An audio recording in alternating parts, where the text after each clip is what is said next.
that he implements at his business. So without further ado, Ghassan.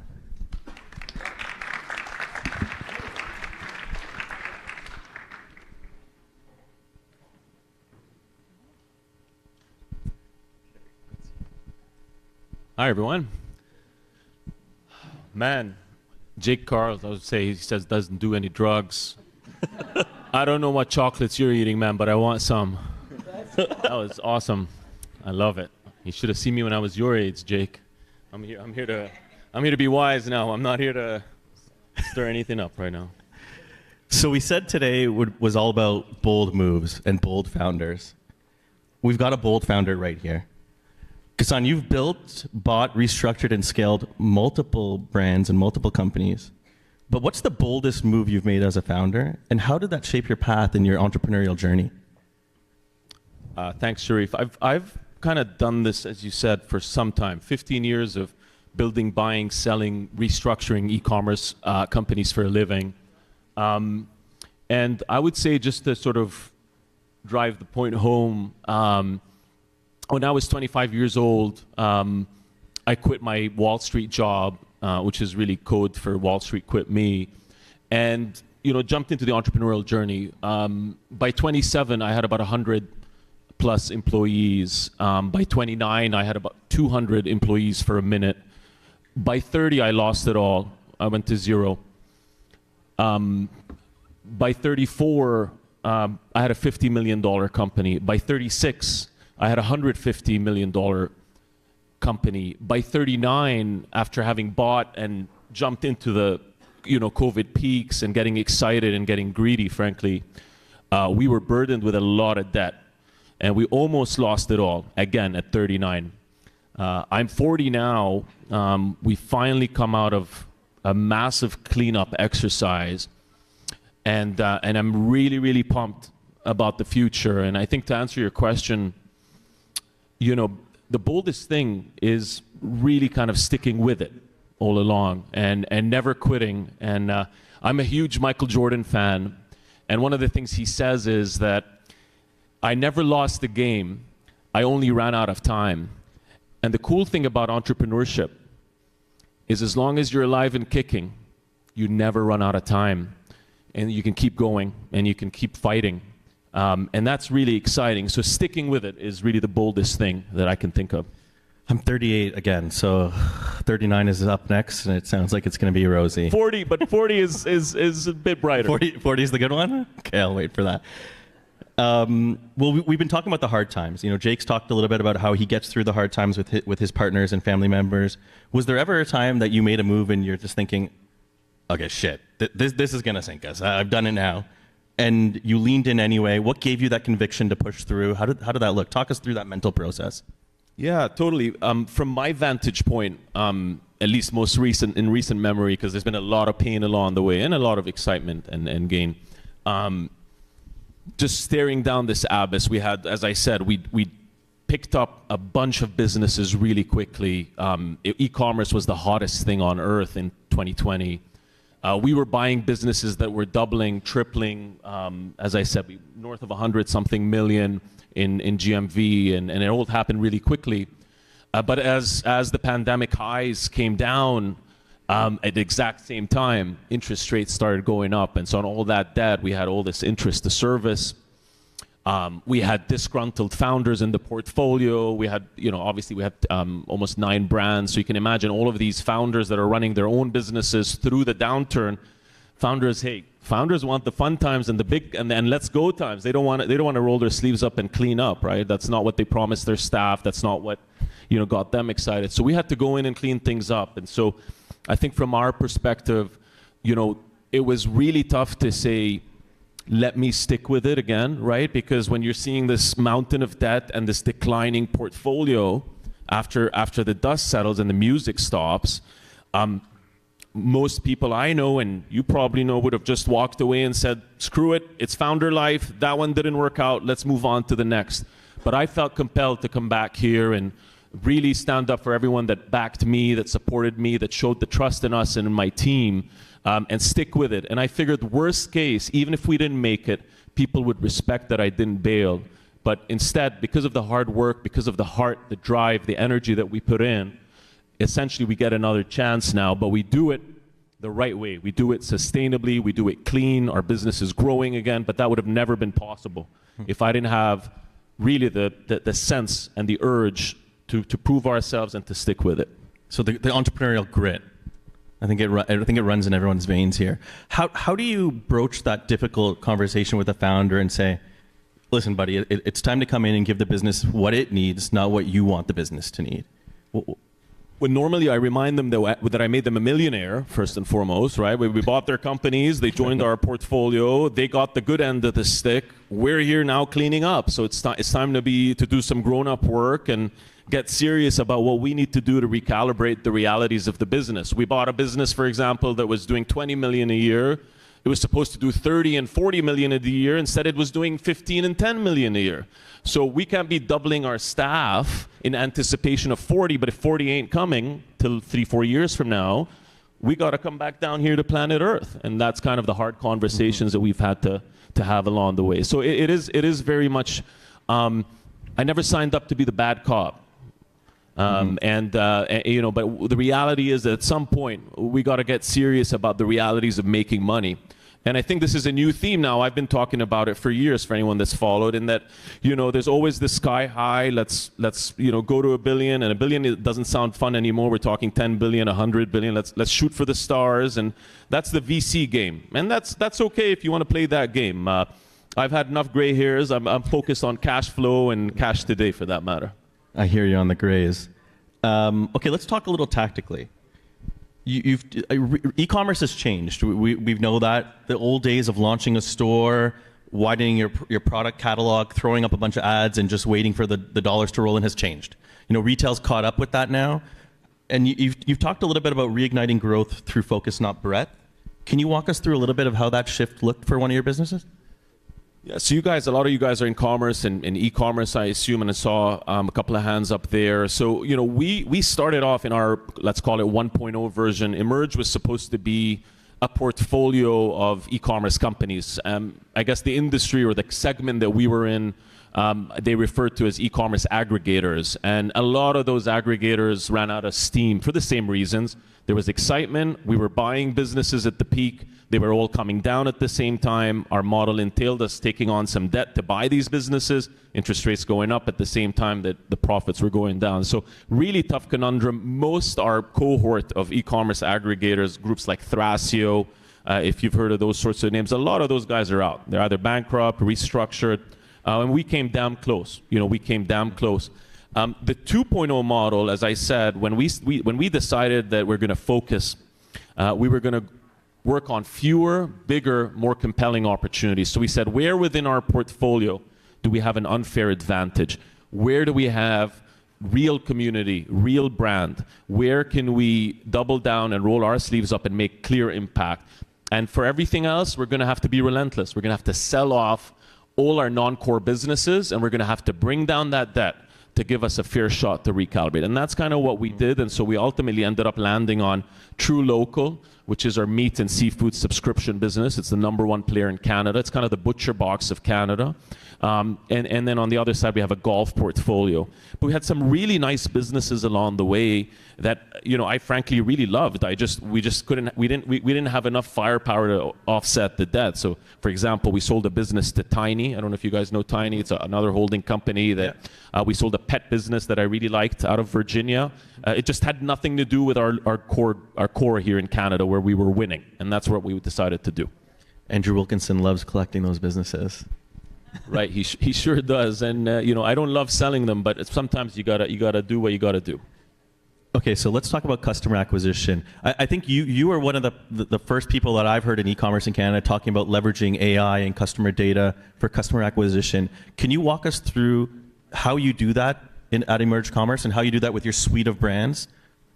Yeah, obviously, everyone talks about these trends and incorporates them in different ways, and you really never know how deep it is or not, or how much of it is just talk. I think that we've always taken a view that e-commerce is a low-margin game. Okay, at its essence, it's always going to be a low-margin game, and that you need to think about what we call beyond the shopping cart. You got to think about ways beyond the regular shopping cart experience to get margin out of it.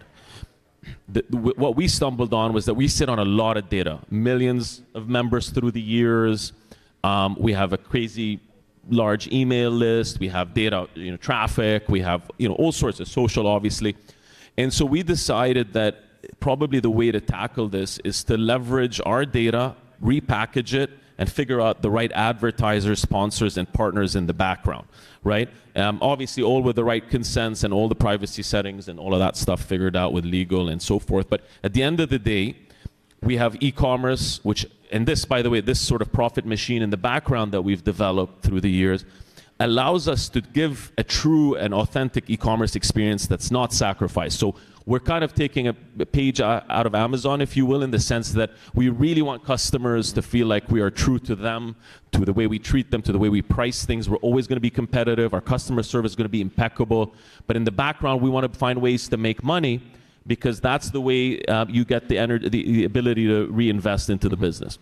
And I know in the past you've talked about an in-house kind of ad platform. Are you still doing that? Or if not, what does that tech stack look like right now? Show us the kimono, open the kimono a little bit. Yeah, no, I would say that we're obviously not as big a portfolio as we once had, but the differences with the industries that we're in between grocery and golf, these are premium industries, higher income. These are the types of customers that advertisers look around all day for. And so what we've done is essentially, I would say we have a more tailored experience. I'll give you guys an example, something we just launched quietly in recent weeks. True Local now has pretty much a hidden section called Homegrown, and it essentially features homegrown brands. It's essentially a way for us, and we're not monetizing that right now, but we're helping local brands. We're doing good by it. It fits our brand approach. Community appreciates it, and over time, naturally, some bigger names, Canadian companies, can come in, be sponsor, be involved, get a slip in the box. They can be on our site, in our email. So there's a variety of things going on there. You said something really interesting there. I know in the past that you were kind of focused on the bargain hunting kind of demographic. Now you've shifted to the premium audience. Why did you do that? What was the change that you noticed in the market that said, okay, I got to switch? The days of Groupon are over, red flag deals are over. I'm moving to the high end. Yeah, the technical answer is it boils down to CLTV versus CAC, right? What we were finding, and for those of you that don't know, customer lifetime value versus customer acquisition cost. It's a critical ratio in e-commerce. We've looked at over 150, 200 e-commerce companies by now through the years. If you don't have a sticky relationship, a winning relationship, it's never about CAC on its own. That's the other thing. I say, what's your CAC? Well, what does that matter? My CAC can be 1,000, but if my CLTV is 100,000, who cares? That's why banks pay for credit card customers, as an example. So for us, we found that you look at these industries and you look at these brands, and you find that they have these unfair advantages. With the Wag Jags and the Buytopias and those sorts of businesses that we owned once upon a time. Everyone's complaining. Everyone wants a refund. No one's happy. They go to the restaurant, they don't tip. It's just problems everywhere. But you look at the golf industry, and you can't even reach a customer. If they don't even show up, they don't even care. If they show up, they bring a friend. They buy a wine later. They gift each other. So same thing with True Local. We raise prices on them. They say thank you. Thank you very much, for serving the community and for supporting us and for supporting local. We understand why you have to raise prices. We're pissed at inflation, and this is all about brand. It's about winning brands. It's about winning mechanics in metrics that we see day to day. Okay, so the realities of running a food business, and a food business in Canada, it's not the same as everywhere else. I remember one day where we had a TV spot the next morning, and our chef called me at 1 a.m. Who knows what he was doing, and said he's not going to make it. So now I'm getting up, I'm prepping wings, I'm cooking them on air. What are some of the interesting stories that you might have? Have you ever had to jump in for one of the founders like that? No, we really tried to originally model this so that the founders had their safe haven to keep working their magic. As I said, we were really true to acquiring companies and empowering founders to continue to run through it. I think the trouble happened and the drama happened when the world changed on us, right? And when the world changes on you, it's very different, because you've priced the deal a certain way. Now they're going to miss their earnouts. Now they're not motivated to do the hard work. As I said, now they don't want to fire their friends who they started the company with. So there's a lot of like underlying tension.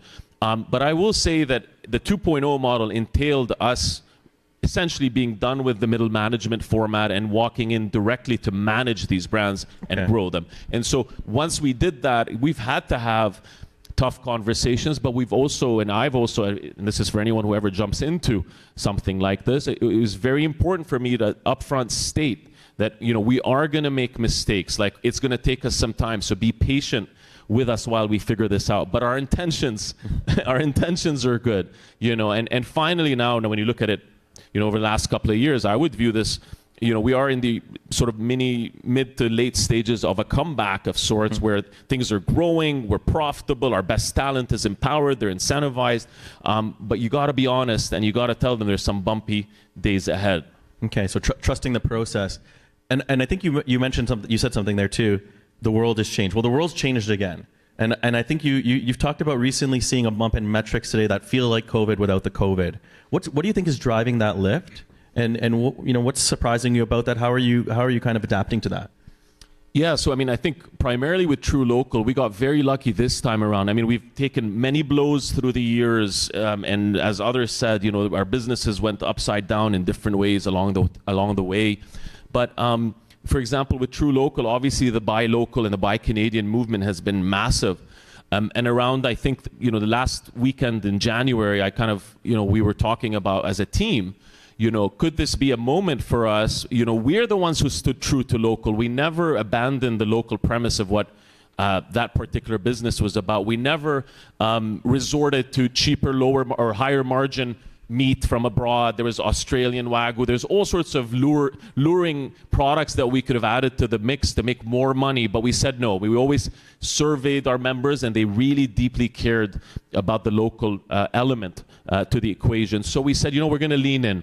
And we came up with an ad campaign that essentially declared that True Local retaliates in sort of a tongue-in-cheek way to the tariffs, and we gave 25% off to customers, right? This was at the exact time every other headline was 25% tariffs this, 25% tariffs that. We said we're going to come here, we're going to stand up for Canadians, we're going to stand up for farmers, we're going to stand up for eating local, eating healthy, and all of that jazz. And the results of those ads were that not only were they getting like thousands of likes, but they were getting thousands of comments, and people were fighting with each other, and some of them got political, and my team was like, should we be deleting these? I'm like, no, just leave it all. Let everyone go crazy.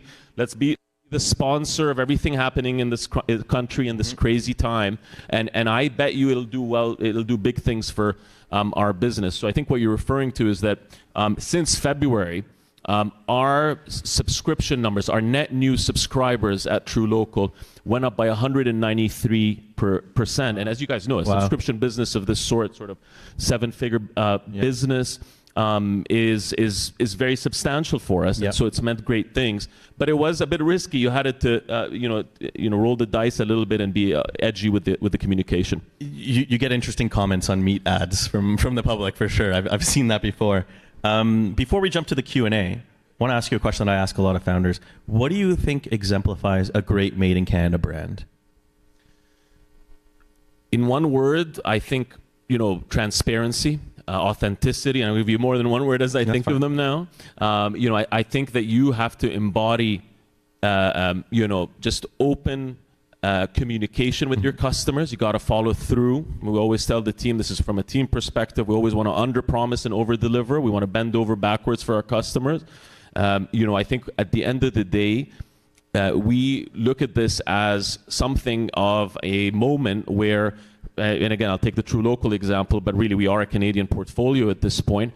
We can be participants in the movement, or we can be one of the faces of the movement, and that's what we're choosing to do. And the way you do it, again, is through just relentlessness in customer service and experience, and speaking and telling your story authentically and openly, and I think ultimately treating people right. I love that. I think we've heard that many times today from Jake. Storytelling, building a business with purpose, authenticity, grit. These are all things that really exemplify a made in Canada branded company. Let's open it up to some questions. Any questions? Oh, we got one over here. Hey there. So how do you think, excuse me, so you've got a couple of portfolio companies there. How do you think about underperformers? How do you know when you're going to unwind them, reorganize them, merge them with another portfolio company, sell it off? Like, for example, Carnivore Club, like how do you recognize, how do you decide what's next there? I think it boils down to, again, from a boring technical perspective, the metrics that we see that give us the runway that we think we need to build something substantial. But then B, when we look at brand and community and the stickiness appeal, like even sometimes we'll see something in the metrics, but if the brand and the communication with the customers is giving us a sort of indication of how they care about the brand, of how they're acting, of how they're growing their AOV, of how they're resharing or referring our stuff. So I think it's a multifaceted approach. There is a bit of soft element and intangible in there for sure. But I think the other thing is about where we felt we could compete better, right? So as I said, I had a $3 million cash flow business in the pet space, but it was on the B2B side. It had nothing to do with consumer. It was in Virginia. It was old school. The platform needed huge investments. So it's kind of like, I kind of like this cash flow business, but you know what? It's not going to go to 100 million and or 500 million and so forth. And so we would rather sell that now, pay down debt, and give us a double down on where we're winning. So there's a bit of soft element to it. But as I said earlier, you better believe you have a winning formula where you can, market aggressively and make money while you're doing it, or at least soon after you're doing it. I think we've got another question here. Thanks. Thank you for sharing your journey. I'm curious about an early mistake that you still it lingers in your mind and you think about that shaped the way you continue to grow your business over the years.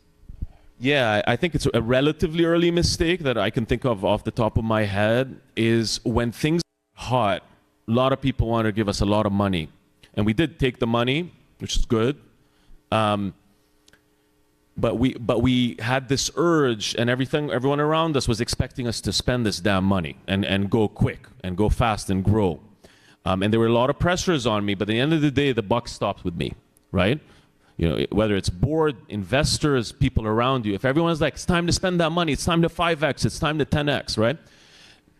The end of the day, if I were to do it again, we had all that money, we had good momentum already, I would have taken my sweet time. And what would have happened was we wouldn't have had to buy a lot of these businesses at the peak, right? We could have bought one business a year instead of 3 or 4.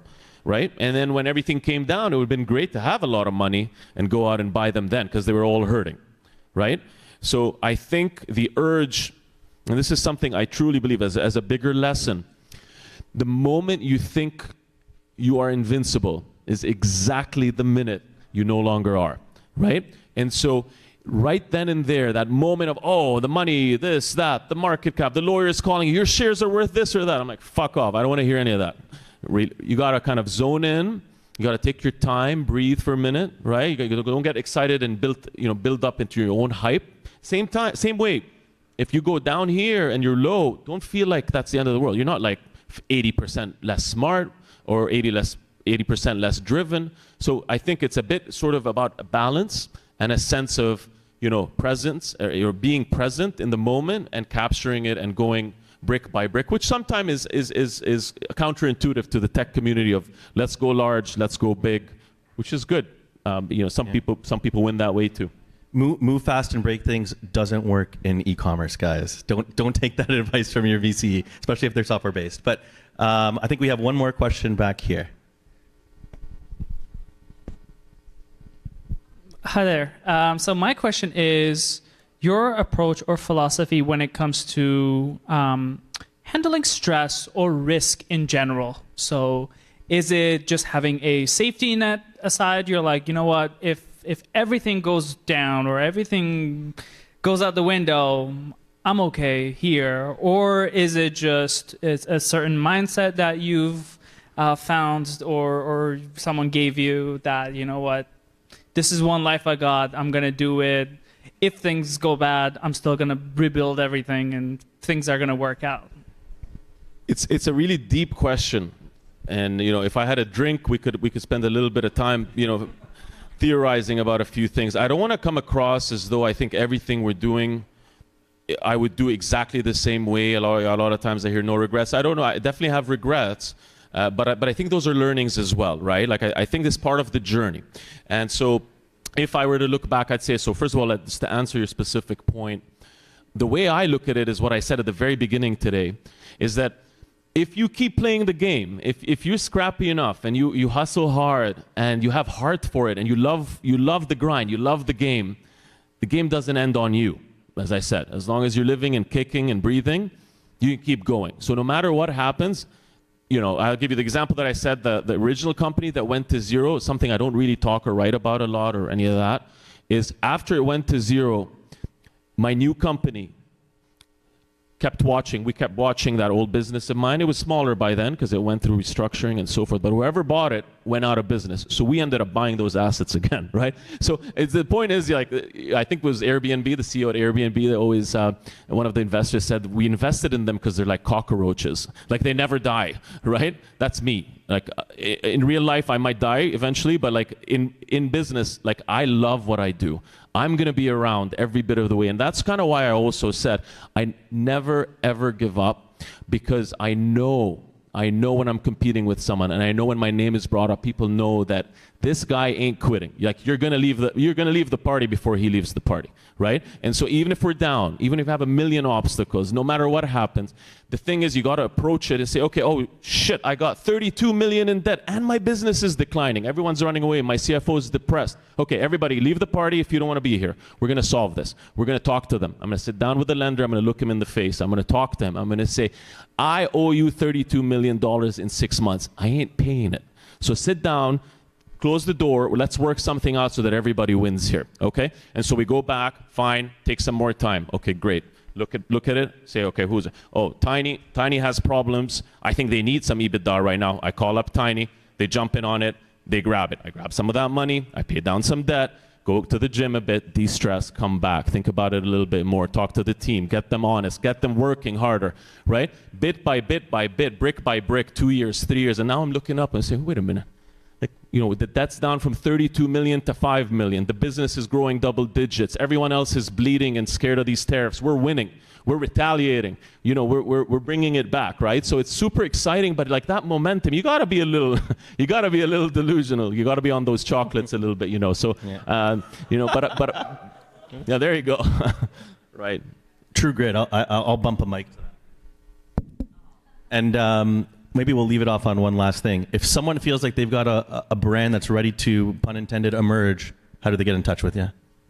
I've been hearing a lot of LinkedIn today, which I like, because my wife, who told me today not to mention her, because I usually like to mention her here and there, but my wife said, do not mention me, but she's been making fun of me for being a LinkedIn influencer. But no, that's kind of where I spend a lot of time, and I've always been a believer. And I do think the platform, although it has a lot of shallow stuff, it does have some meaningful content if you follow the right people and are in touch. So LinkedIn is probably the easiest place for me. Yeah. I'm a huge fan of LinkedIn, except for real estate agents. Stay off LinkedIn. Thanks a lot, Ghassan, tonight. We really appreciated that insight. Thank you very much.